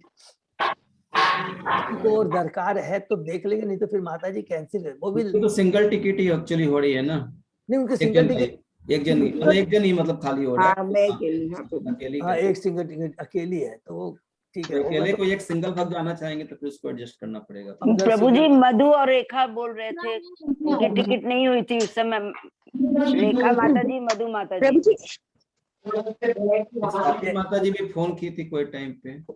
अगर प्लीज देखिए, अगर हो तो हाँ एक हाँ बार प्रभु जी, तुरंत- मैं और मेरी बेटी है ना, यदि कोई जाना नहीं चाहता है तो एक्चुअली ऑफिस से छुट्टी मिल गई। एक्चुअली पहले नहीं था, मतलब नहीं हो पा रहा था, लेकिन अब हो रहा है। तो यदि कोई बैकआउट कर दे तो मैं जाना चाहूंगी प्रभु जी। ठीक है अजय प्रभु, मैं देखता हूँ अभी कोऑर्डिनेट करके आपको बताता हाँ हूँ। प्लीज थोड़ा तो तकलीफ माता करना जी टिकट कैंसिल मत कराइएगा, मैं बताता हूँ शाम को। हाँ ठीक है प्रभु जी। अजय प्रभु, और रूम के लिए अजय प्रभु, आप एक बार मैं बात करूं या आप एक बार विकास प्रभु से बात कर लेंगे? आप कर लीजिएगा प्रभु जी, क्योंकि आप कोऑर्डिनेट करें उनको बेटर होगा। अच्छा, मैं रूम के लिए मैं बात कर लेता हूँ। तो किसके लिए बात करना है? श्वेता माता जी के लिए बात करना है? श्वेता हरे माता जी कृष्णा के प्रभु उनका। जी, मेरी बात सुनिए। हरे कृष्णा। हाँ माता जी बोलिए। मीनू हाँ, मैं माता बोल जी, रही थी कि ये संतोष माता जी का एक पूरा ही रूम है। संतोष माता जी और डिम्पल माता जी एक रूम की थी। डिम्पल माता जी का भी नहीं हो रहा है उनका, किंतु टिकट नहीं है। और संतोष माता जी का टिकट है, रूम पूरा के 2 बेड का है। अच्छा हरी बोल। तो नॉन एसी रूम है, किसमें है आपका माता जी? पानी में ही है। तो अजय प्रभु आपको तो अपने तेरह बलराम गोविंद प्रभु जी के जो 3 स्टूडेंट थे, हैं? नहीं तो कुछ बलराम गोविंद प्रभु जी के जो 3 स्टूडेंट थे। अच्छा, अपनी वो बात उसमें कर लेते प्रभु, एक बार थोड़ा सा फिर कंफ्यूजन हो जाएगा। हाँ नहीं तो वो कंफ्यूज है, प्लीज आप कर लीजिए, ठीक है। गोदावरी माता सब अजय प्रभु से बात कर प्रभु जी। लीजिए। हाँ प्रभु जी, मेरी एक प्रॉब्लम हो गया है। जो हम लोग तो गाड़ी में जा रहे हैं 23 तारीख को सुबह, हम लोग रात को पहुंचे। तो रूमानी में अगर रात को हो जाएगा, इसलिए हम लोग बात करें ना, आप लोगों से बात करें थ्रू। नहीं समझा आपकी बात। हम लोग ना 23 तारीख को सुबह गाड़ी से निकल रहे हैं, क्योंकि मेरी बेटी का सामान देना है, भुवनेश्वर में पहुंचना है। अच्छा इसीलिए वो टिकट कैंसिल करके हम लोग गाड़ी में जा रहे हैं। तो हम लोग तो रात को ही पहुंच जाएंगे पुरी में। तो हम सोच रहे हैं कि उस होटल में ही जगह मिलेगा तो बड़े हो जाएगा। ये तो माता जी बड़ा पूछना पड़ेगा कि 23 तारीख को रात को है, बुकिंग इसीलिए मिलेगी। मैं हम लोग रूमानी का फोन नंबर से बात कर सकते हैं, लेकिन आप लोगों को एक बार बात बताने से अच्छा होगा, इसलिए ठीक है, मैं एक बार विकास उससे प्रभु से पूछ, बात कर लेंगे अपने। वो हाँ गोपाल प्रभु से बात कर लेंगे, ठीक है ना। तो टिकट की कोई समस्या नहीं है। नंबर 1 है, जो AC 2 टायर में भी है उसकी भी टिकट की व्यवस्था होगी। और टिकट नहीं है अभी, है बिल्कुल खत्म हो गई है। खाली एक जो अभी बताया संतोष माता जी ने वो है। कौन से बाकी और टिकटें हैं AC 3 टायर की और टिकटें हैं अगर बोल, लेकिन क्या है वो इंडिपेंडेंट टिकट हो जा रहा है ना प्रभु जी, है, रूम का दिक्कत हो जा रहा है ना। रूम का थोड़ा दिक्कत हो जा रहा है। तो रूम के लिए भी अगर किसी भी दरकार है तो मेरे को जैसे बताएंगे। तो अजय प्रभु को मालूम है किन किन की रूम की रिक्वायरमेंट है। बाकी मैंने सब लोगों का रूम का, अरुण प्रभु वगैरह सबका हो गया, रूम की बुकिंग हो गई है। और अभी रूम खाली नहीं है एकदम भी। फिर भी अगर जैसे भी अजय अभी संतोष माता, मीनू माता जी ने बताया हाँ, कि दो जनों के वो हम लोग बलराम का रूम गोविंद जो प्रभु बुक है के, प्रभु जी, वो खाली हो जाएगा। वो बलराम गोविंद प्रभु के शिष्य उसमें जा रहे हैं क्या अजय प्रभु? हाँ हाँ वो आपने कर दिया, ओके ओके, अच्छा ठीक है। हरे कृष्णा। हरे कृष्णा प्रभु। और एक मैं लास्ट में बता दूं, अगर इसमें खाली होता है, रोमानी में खाली होता है, तो हम लोग डेफिनेटली शिफ्ट कर देंगे रॉयल पैलेस से, क्योंकि रॉयल पैलेस में बहुत रूम है। जैसे केसी पंडित प्रभु के सारे 3-4 रूम है रॉयल पैलेस में ही है। अरुण प्रभु का भी रॉयल पैलेस में। अगर वहाँ खाली होगा तो तुरंत हम लोग गोपाल प्रभु माने ब्रज कुमार को बोल करके वहाँ शिफ्ट कर देंगे। वो वैसे भी राजीव पैलेस है प्रभु, रॉयल नहीं है, राजीव अच्छा, palace. Sorry Rahul palace, Rahul palace, Rahul palace है, राहुल पैलेस, राहुल। हाँ राहुल पैलेस है, राहुल पैलेस है। केवल 300 मीटर है अपने रोमानी से, तो कोई भी प्रॉब्लम नहीं है। नंबर 1 मेरे को जैसा ब्रज कुमार ने बताया, मैंने देखा नहीं, बोला राहुल पैलेस के रूम्स रोमानी से बहुत अच्छे हैं, ऐसा उन्होंने मेरे को बताया। रूम्स बहुत अच्छे हैं कंपेरेटिवली, बट फैसिलिटी थोड़ी जैसे की है कॉमन जो गीजर है ना वो खाली एक माइनस पॉइंट है राहुल पैलेस में है माता जी। नहीं, हेमलता माता जी को बोले म्यूट करने, बहुत डिस्टर्ब हो रहा है, समझ ओके में नहीं ओके थैंक यू। ठीक है ना, तो यहीं पर अगर किसी कल हमारे पास हो, कोई भी घबराएंगे नहीं, कुछ भी नहीं। देखिए फैसिलिटी सारी अरेंजमेंट सारा, थोड़ी फैसिलिटी कम बेसी है। लास्ट आवर में यदि चेंज होता है तो 100% जिसको जैसी इच्छा है वो हम लोग कर देंगे। मैंने गोपाल को ब्रज कुमार को स्पेशली बोला है, वो बोला नहीं प्रभु कुछ भी अगर कैंसिल होगा तो मैं तुरंत बताऊंगा। लेकिन केवल प्रभु राहुल पैलेस में कॉमन गीजर है। हाँ कॉमन गीजर है प्रभु। नहीं राहुल पैलेस में तो कॉमन नहीं है, राहुल पैलेस में अपना अटैच्ड होना चाहिए, रोमानी में कॉमन है आई थिंक। राहुल पैलेस, अच्छा मैं एक बार फिर से चेक करके अभी बताता हूँ। राहुल पैलेस तो नया बना ना प्रभु जी, वैसे ही बात हुआ था अपना। हाँ, तो नया इस हिसाब से बना है। click किए थे, अटैच्ड वाला ही था वो राहुल पैलेस। मैं भी कंफ्यूज हूँ प्रभु, लेकिन राहुल पैलेस में मेरे को ऐसा बोला गया है कि वह अच्छी बहुत अच्छी व्यवस्था है, सबके रूम में अपने आप पानी गर्म पानी पहुंच जाएगा सुबह सुबह, ऐसा बोला गया है। प्रभु एक चीज तो पूछना एक बार है करके अपने फाइनल करते प्रभु, 10 मिनट टाइम लूंगा फिर आपका ऑफिस टाइम में, फिर करके बात करते प्रभु। Okay, thank payment you. कभी करना है प्रभु? पेमेंट करना है? अच्छा अजय प्रभु 1 मिनट और दूंगा प्लीज। मेरे पास में बैंड आ गए हैं, तो ये मैं वहीं पर दूं या अभी भिजवा दूं आज किसी के पास? नहीं वहीं पे देते हैं प्रभु, वहीं पर दे दूं ना? हाँ। ओके, वृष्ट बैंड मेरे पास में है। अब और सारा रेडी करेंगे तो या तो ट्रेन में अपने दे देंगे जैसे सुविधा होगा, मैं लिस्ट बना करके, या नहीं तो फिर अपने रूम पे देंगे। ठीक अपने कर लेंगे, कोई को चिंता नहीं कर। तो अपने रूम का हो गया है, सबके पास में रिसिप्ट पहुंच गई है, जिसको दिखा करके रूम का अलॉटमेंट हो जाएगा। खाली अरुण प्रभु की मेरे पास में रहेगी, तो मैं अरुण प्रभु को और मैं गोपाल को बोल, ठीक है ना? हरे पेमेंट किधर करना है प्रभु? पेमेंट हरे कृष्णा प्रभु जी। हरे कृष्णा दंडवत प्रणाम माता जी। प्रभु जी लकी प्रभु जी का टिकट बन गया है, कंफर्म हो गया? माता जी मैं आपको बता दूं, बहुत ध्यान से सब सुनेंगे। लक्की प्रभु का कैसे किया मैंने कि जाते समय सीमा कारीवाल माता जी, लक्की प्रभु और राजीव देव की AC 3 टायर की टिकट हुई थी, AC 2 टायर में नहीं हुई थी क्योंकि प्रभु ने दी, तो वो कंफर्म हो गया है। लेकिन चूंकि जो RAC की होती है जो कंफर्म होती है उसका भी सीट का अलॉटमेंट नहीं हुआ, नंबर 1। तो टिकट हो गई है कंफर्म, एकदम गारंटी। अब ये रही AC 3 टायर की है, किंतु AC 2 टायर कोई प्रॉब्लम नहीं है, कोई में भी हो जाएगा, वो कोई प्रॉब्लम नहीं है। AC 2 टायर की एक ही जी वो मैंने कर दिया। वो कोई प्रॉब्लम नहीं है। हाँ, दूसरा रिटर्न में आपको जरा भी प्रॉब्लम नहीं आएगी। क्यों नहीं आएगी? क्योंकि रिटर्न में आपकी AC 2 टायर की टिकट है सरोज भालोटिया माता जी के संग, ठीक है ना? और अगर अच्छा हुआ, अरे याद आ गया, आप तो ये गोपाल सॉरी लक्की चांदगोटिया प्रभु तो जाते समय भी आपके संग में जा सकते हैं, क्योंकि जो माता जी लोग की जाने की AC 3 टायर की टिकट है, तो उसमें भी नहीं प्रभु जी कैसे भी हो जाएगा, उसमें कोई प्रॉब्लम। 3 टायर 2 टायर उसमें कोई प्रॉब्लम नहीं है। सब है तो वहां पे जाके ट्रेन में कौन किसके साथ सोएंगे, किसके साथ बैठेंगे, सब एडजस्टमेंट हो जाएगा। ओके हरी बोल। तो ticket is not a problem, चले जाएंगे, उसमें कोई प्रॉब्लम नहीं है। टिकट की कोई प्रॉब्लम नहीं है। सारे जितने में हमारे बच्चे सारी रूम की व्यवस्था हो चुकी है। फर्क इतना ही है किसी का रोमानी में है, इसका राहुल पैलेस में है, ठीक है? तो कोई थोड़ा सा एडजस्ट करेंगे। और अगर थोड़ी भी कैंसिल होते हैं रूम्स तो हम लोग एक ही फर्क पड़ता है माता जी, उन्हीं तो गोपाल भी बेचारा कंफ्यूज हो जाएगा, तो वहां जा करके देख लेंगे कि अगर किसी को कोई भी प्रॉब्लम आती है तो हम लोग एडजस्ट कर देंगे, ठीक है ना? रूम्स 100% सबको मिल चुके हैं, ये गारंटी है। हरे कृष्णा। हरे कृष्णा। हरे, तो यही हम लोग विराम वो जो अपने जरूरी चीजें लेके जानी है उसका, हाँ वो प्लीज बहुत जरूरी है, ये मेरी रिक्वेस्ट है। देखिए ये वुलन क्लॉथ्स, मास्क, उसके बाद में आपका certificate, Covid certificate, photo identity, ये 4 चीज तो बिल्कुल लेके चाहिएगा प्लीज। फोटो आइडेंटिटी माने आधार कार्ड हो या कुछ भी ले लीजिए, ड्राइविंग लाइसेंस हो, आधार कार्ड हो, वोटर्स ID हो, पैन कार्ड हो, ये प्लीज जरूर लेके जाइएगा, इट इज अ मस्ट। और कोविड सर्टिफिकेट, ये 2 तो बहुत जरूरी है, ठीक है? और वहां पर बेड रोल मिलेगा नहीं, ट्रेन में सबको मालूम है, तो सब लोग अपनी व्यवस्था करके जाएंगे।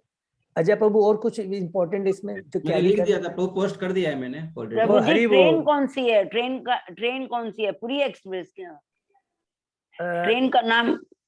अच्छा, तो एक काम मैं आज और करता हूँ, बहुत अच्छा हुआ, मैं पूरी टिकट पोस्ट कर दूं, कैसे करूं? फिजिकली मेरे को दे भिजवाऊं? दीजिए प्रभु जी, तो मैं बना देता हूँ ना, अपना ट्रेन और बर्थ नंबर एक सीट बना देता हूँ ना पूरा, फिर एडजस्ट कर लेंगे। तो प्रभु मैं आपको व्हाट्सएप कर दूं? हाँ व्हाट्सएप आज कर दीजिए, मैं बना लेता हूँ आज। पूरा मेरा बना हुआ है, तो आप उसको फिर बना करके आप दे दीजिएगा, ठीक है ना? ठीक। हरे कृष्णा। तो प्रभु जी अपना पूरी ट्रिप का एक अलग ग्रुप बना लेते हैं ना व्हाट्सएप में। प्रभु मैं बोला था, लेकिन फिर अजय प्रभु बोले प्रभु सबका नंबर मेरे को मालूम नहीं है, तो मेरे को उसमें डालना पड़ेगा। नहीं प्रभु जी, आप जितने जन का है उतने जन का बना के अगर सबको एडमिन बना देंगे तो सब अपना अपना ऐड कर लेगा, वो बेटर रहेगा प्रभु जी। उस ग्रुप में सारा करिए ना, ठीक रहेगा। तो एक ही ग्रुप में तो ठीक है, जगन्नाथ ग्रुप का अपने एक ट्रिप का एक ग्रुप बना देता हूँ आज। प्लीज प्लीज थोड़ा बना दीजिए, थोड़ा कष्ट कीजिए। थैंक यू सो मच प्रभु। ओके अजय प्रभु आज कर देंगे, तो अजय प्रभु बहुत सेवा कर। ठीक है, ओके प्रभु, थैंक यू सो मच प्रभु। तो अजय प्रभु थोड़ा सा कृपा कीजिएगा, और मैं उसी में आपको पोस्ट कर दूंगा, ठीक है? ठीक ठीक। हरे कृष्णा हरि बोल। हरे कृष्ण। तो यही हम लोग विराम देते हैं। हरि बोल। दंडवत प्रणाम प्रभु। धन्यवाद, प्रणाम माता जी, धन्यवाद। हरि बोल।